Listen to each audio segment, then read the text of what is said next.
संपत्ति और निवेश पर बेटियों का क्या अधिकार होता है, खासतौर पर जब बेटी का विवाह हो जाता है? तलाक और सिंगल मदर जैसी सिचुएशन में क्या होता है? पिता की संपत्ति पर बेटी का हक कितना बनता है? इस तरह के तमाम सवालों का जवाब देने के लिए और हमें समझाने के लिए मेरे साथ जुड़ रहे हैं सुप्रीम कोर्ट के वरिष्ठ एडवोकेट और उपभोक्ता मामलों के एक्सपर्ट अनिल कर्णवाल जी। नमस्ते मिस्टर कर्णवाल, स्वागत है आपका मनी नाइन में। सबसे पहले तो मैं ये पूछना चाहूंगी कि जो पुश्तैनी संपत्ति होती है वो किसे मानी जाती है, और पिता की पुश्तैनी संपत्ति जो उन्हें पीछे से मिली है, अपने पूर्वजों से जो मिली है, उस पर बेटे और बेटी दोनों के क्या अधिकार होते हैं? देखिए, जो पुश्तैनी संपत्ति जो है उसका उसका जो कानूनी रूप से जो व्याख्या है उसके हिसाब से पुश्तैनी संपत्ति वो है जो आपके पिता, आपके दादा या आपके परदादा के माध्यम से आपको जो संपत्ति उत्तराधिकार के रूप में मिली है, पुश्तैनी संपत्ति मानी जाती है। और जहां तक आपने पूछा कि इस पर आपके उनके बेटा बेटी इनका क्या अधिकार होता है, तो 2005 से पहले की जो स्थिति थी वो अब बदल चुकी है।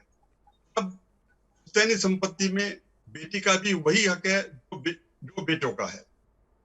आपका पहले ये था कि अगर बेटी मैरिड हो गई है तो उसका पुश्तैनी संपत्ति पर हक उतना नहीं होता था, लेकिन पहले जो हिंदू सक्सेशन एक्ट में 2005 में जो संशोधन हुआ उसके बाद से ये व्याख्या बिल्कुल बदल गई है। बेटी का भी वही हक है जो एक बेटे का है पैतृक संपत्ति में, और उसका वो विवाहित है या अविवाहित है उसका लीगली उस पर कोई प्रभाव नहीं पड़ता। बिल्कुल। तो 2005 का जो एक फैसला आया था, इसे माइलस्टोन कहा जा रहा है, क्योंकि वही वो फैसला था सुप्रीम कोर्ट का जिसने बेटे और बेटियों को समान अधिकार दिया है। पुश्तैनी संपत्ति पर पहले केवल बेटों का अधिकार था, अब बेटियों को भी अधिकार मिल रहा है। कर्णवाल से मैं आपसे ये पूछना, जी आप कुछ ऐड करना चाहते हैं? हाँ, मैं ये कहना चाह रहा था कि जो 2005 में जो संशोधन किया गया और फिर उसको फर्दर लेके गया सुप्रीम कोर्ट ने 2010 में एक कानूनी व्याख्या करते हुए ये कहा है कि ये नहीं है कि जो 2005 की उसके बाद काफी लिटिगेशन में ये चीज आ गई कि अगर कोई पर्टिकुलर बेटी का जो 2005 की जो स्थिति है, क्या उस कानून के उस चीज को रेट्रोस्पेक्टिव माना जाएगा या प्रोस्पेक्टिव माना जाएगा। सुप्रीम कोर्ट ने उस पर पूर्ण विराम लगाते हुए ये कहा है कि ये जो कानून में जो संशोधन हुआ है ये रेट्रोस्पेक्टिव माना जाएगा। उसका अर्थ ये हुआ कि आज की डेट में कोई भी बेटी चाहे विवाहित हो या अविवाहित हो, उसका पूरा समान अधिकार है संपत्ति। जी, अब मैं अगला सवाल आपके सामने ये रखना चाहूँगी कि आजकल हम देखते हैं कि कई लड़कियां जो वो ऐसा फैसला करती हैं कि वो शादी नहीं करना चाहेंगी, वो सिंगल मदर है। अब अगर कोई सिंगल मदर होकर के बच्चे को गोद लेती हैं, तो ऐसी स्थिति में उस महिला के पिता की संपत्ति पर उसका और उनके इस अडॉप्टेड बच्चे का कितना अधिकार होगा? तो सबसे पहली चीज तो ये है कि वो सिंगल मदर है। जैसा मैंने भी आपको बताया कि लड़की का जो मैरिटल स्टेटस से उसका पुश्तैनी संपत्ति पर अधिकार पर कोई प्रभाव नहीं पड़ता जी। अब वो मैरिड है अनमैरिड है, वो बिल्कुल ये चीज बिल्कुल बेमानी हो चुकी है, उसका बराबर हक है। अब रही बात उसकी कि क्या वो किसी सिंगल मदर क्या किसी बच्चे को गोद ले सकती है, अडॉप्ट कर सकती है। उसके लिए भी 2015 में जो जुवेनाइल जस्टिस एक्ट में बाकायदा संशोधन के बाद ये कह दिया गया है कि कोई भी सिंगल मदर हो या सिंगल पेरेंट, चाहे तो अनमैरिड या अनमैरिड लड़की हो या लड़का हो, वो किसी को भी बच्चे को गोद ले सकते हैं। और गोद लेने के बाद उस बच्चे का वही हक होगा जो एक पैतृक, जो एक बायोलॉजिकल जो बेटा या बेटी का किसी संपत्ति पर हक है, तो उसका वही हक उसके पिता की संपत्ति पर होगा। क्योंकि आपने कहा मैरिटल स्टेटस जो है मायने नहीं रखता है, तो ऐसे में क्या सर, अगर तलाक हो जाता है किसी का या कोई विधवा हो जाता है, तो उसमें भी जो है उसे संपत्ति, और वो अपने जाकर के अपने माँ बाप के घर में ही रहने लगती हैं, तो ऐसे में पिता की संपत्ति में उनका फिर वही जो है नियम बैठेगा कि बेटा हो या बेटी दोनों को समान अधिकार। उनका बिल्कुल वही हक बैठेगा जो उनका विवाह होने से पहले जो संपत्ति पर हक था वही हक विवाह होने के बाद या तलाक होने के बाद या अगर भाग्यवश उसकी पति की मृत्यु हो गई है तो उसके बाद भी एज ए विडो भी उसका वही हक है उसका अपने पिता की संपत्ति पर, जो पैतृक संपत्ति है जो उसका अविवाहित होने के समय था। और अगर रीमैरिज कर लेती है महिला, तो अगर दोबारा शादी हो जाती है तो क्या कुछ बदलाव आएगा सिचुएशन में? हाँ, मैं वही बताता हूँ कि जो अगर वो रीमैरिज कर लेती है तो जो पिता की संपत्ति का जो हक था वो तो एज इट इज रहेगा, लेकिन भी 2015 से पहले ये था कि अगर वो रीमैरिज कर लेती है तो उसको पति की जिस पति को से उसका तलाक हुआ है या वो विडो हुई है तो उसकी अगर वो रीमैरिज करती थी तो वो हिंदू सक्सेशन एक्ट के सेक्शन 24 में जो प्रावधान ये था कि अगर मैरिज करने की स्थिति में उसकी पति की संपत्ति में हक उसका खत्म हो जाता था।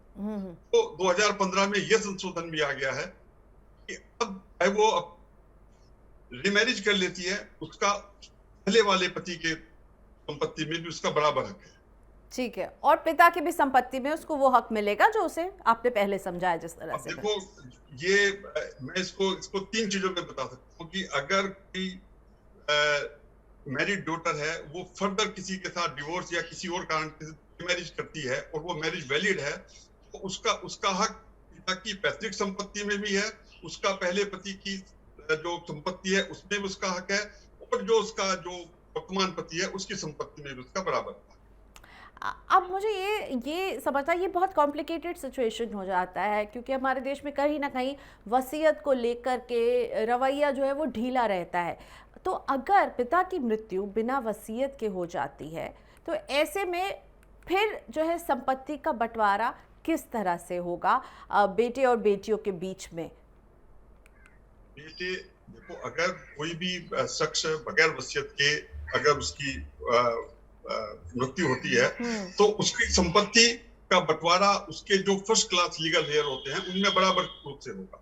अब फॉर एग्जांपल आप एक हाइपोथेटिकल क्वेश्चन हम लेते हैं कि उसकी माँ भी है, उसका एक भाई है और एक बहन है, तो उनका तीनों का बंटवारा बराबर होगा, समान एक तिहाई तीनों का हिस्सा मिलेगा। अगर उनकी अगर वो सेल्फ एक्वायर्ड प्रॉपर्टी है तो पुश्तैनी संपत्ति है, पुश्तैनी संपत्ति में तो उसका एक हिस्सा जिस दिन कोई भी बच्चा जन्म लेता है उसी दिन उसका उस संपत्ति में हक हो गया है। लेकिन अगर पिता बगैर वसीयत लिखे हुए अपनी जो भी संपत्ति छोड़ के जाता है तो उसका उस पुत्री का या बेटे का बराबर का अधिकार उस संपत्ति में हो जाएगा जो फर्स्ट क्लास लीगल हेयर होता है। तो बिना वसीयत के अगर पिता की मृत्यु हो जाती है तो और अगर माँ जिंदा है तो माँ को भी एक हिस्सा मिलेगा, बेटे को भी मिलेगा और बेटी को भी मिलेगा और बराबर होगा, चाहे वो पुश्तैनी संपत्ति हो या फिर जो संपत्ति पिता ने खुद अर्जित की हो यानी खुद कमाई हो, उनका निवेश हो, जैसा बीमा हो। तो बीमा से जुड़ा एक हमारा इंटरेस्टिंग सवाल भी हमारे दर्शक का है। इसी के साथ अनिल जी उन सवालों की तरफ हम रुख करते हैं। साक्षी उन्याल का सवाल है, इन्होंने पूछा है कि मेरे पिताजी का पिछले दिनों निधन हो गया, अब पता चला कि उनकी बैंक में 25 लाख रुपए की एफडी है लेकिन उसमें कोई नॉमिनी नहीं है, ये रकम कैसे मिलेगी और 2 बहन भाई हैं तो उनके बीच इसका बंटवारा कैसे होगा? सवाल ये है कि पिता की मृत्यु बगैर नॉमिनी के हुई है, संपत्ति का बंटवारा जो फर्स्ट क्लास लीगल होते हैं उसी में बराबर हो। वही जो चीज मैंने अभी आपसे कही है कि अगर माँ भी जिंदा है, माताजी भी जिंदा है उनकी, तो एक हिस्सा उनको मिलेगा या सिर्फ अगर भाई बहन है दोनों को बराबर हिस्सा मिलेगा। अब लेकिन चूंकि उन्होंने नॉमिनी नहीं बनाया था तो उनको बाकायदा एक थोड़ा सा जटिल प्रक्रिया है, उसमें आपको एक सक्सेशन सर्टिफिकेट वहां पर लगाना पड़ेगा, जो लीगल हेयर होते हैं वो सक्सेशन सर्टिफिकेट कोर्ट से इशू होगा, फिर उसके बाद उस संपत्ति का बराबर दोनों भाई बहनों में बराबर, बेटा बेटी में बराबर की संपत्ति में बंटवारा हो। ठीक है, तो यहाँ पर साक्षी जी ख्याल रखिए क्योंकि नॉमिनी उन्होंने नियुक्त नहीं किया था तो एक सक्सेशन सर्टिफिकेट एक कानूनी प्रक्रिया होती है जिसमें थोड़ा वक्त लगेगा, थोड़े पैसे भी आपके खर्च होंगे और इसी इंडेमनिटी बॉन्ड भी वो डिपेंड करता है कि बैंक की कौन से बैंक है, बृहद बैंकों का थोड़ा बहुत अपना इंटरनल अलग अलग प्रक्रिया होती है, वो इंडेमनिटी बॉन्ड भी मांग सकते हैं, तो ये सारी चीजें आपको करनी पड़ेंगी और इसीलिए हमेशा बैंक वाले भी एडवाइज करते हैं और हम भी एडवाइज करते हैं कि हमेशा अपनी बैंक में या जो भी आपकी जो संपत्ति है या बैंक अकाउंट है उनमें नॉमिनी आपको जरूर बना के रखें। बिल्कुल। सुमित नारायण का हैदराबाद से अगला सवाल हम लेते हैं। ये पूछ रहे हैं कि मेरे माता पिता का पिछले दिनों दुर्घटना में निधन हो गया। पिताजी 1 करोड़ रुपए का टर्म इंश्योरेंस था जिसमें नॉमिनी उनकी माता जी थी, और अब क्योंकि माता जी भी नहीं रही है और 2 बहन और भाई हैं, क्या बीमा के पैसे में विवाहित बहन का भी हक बनता है? देखिए, ये मामला थोड़ा पहले वाले मैटर से थोड़ा अलग हो जाता है। ये टर्म इंश्योरेंस का मामला है और क्योंकि उन्होंने उसको नॉमिनी बनाया हुआ है।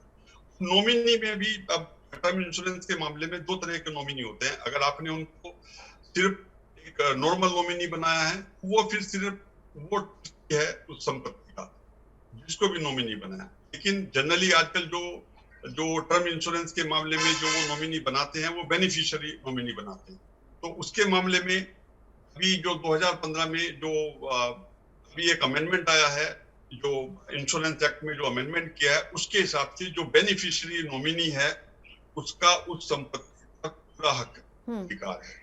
उसके लीगल ईयर्स उस राशि में से कोई भी अपना हिस्सा क्लेम नहीं कर सकता।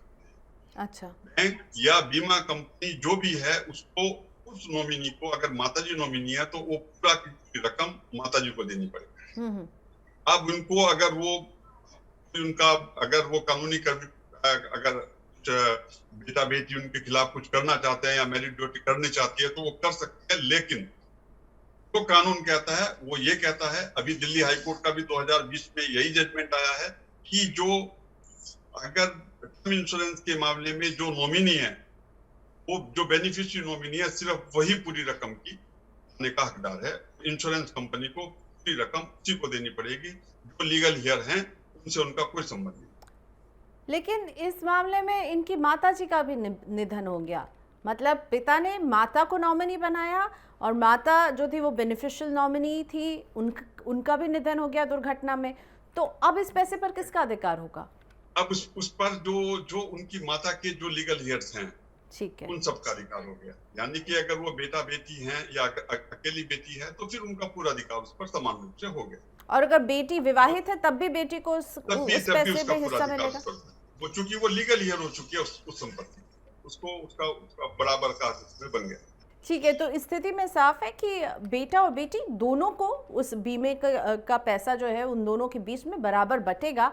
और इस स्थिति में हो सकता है, जिस तरह से अभी हमें कर्नवाल सर ने समझाया था, कि आपको कुछ पेपर्स जो हैं, सक्सेशन सर्टिफिकेट देना पड़ सकता है। आपको बीमा कंपनी से पता करना होगा कि किस तरह की कागजात की ज़रूरत है, क्योंकि आपने बताया कि दुर्घटना में हुई है तो आपको शायद एक पुलिस रिपोर्ट भी यहाँ पर देनी पड़ेगी। तो वो बीमा कंपनी से आपको बात ज़रूर कर लेना चाहिए। कर्नवाल जी, थैंक यू सो मच। आज आपने वक्त निकाला मनी 9 के लिए और बहुत ऐसी जानकारी थी जिसके बारे में हमें पता नहीं था। धन्यवाद आपका।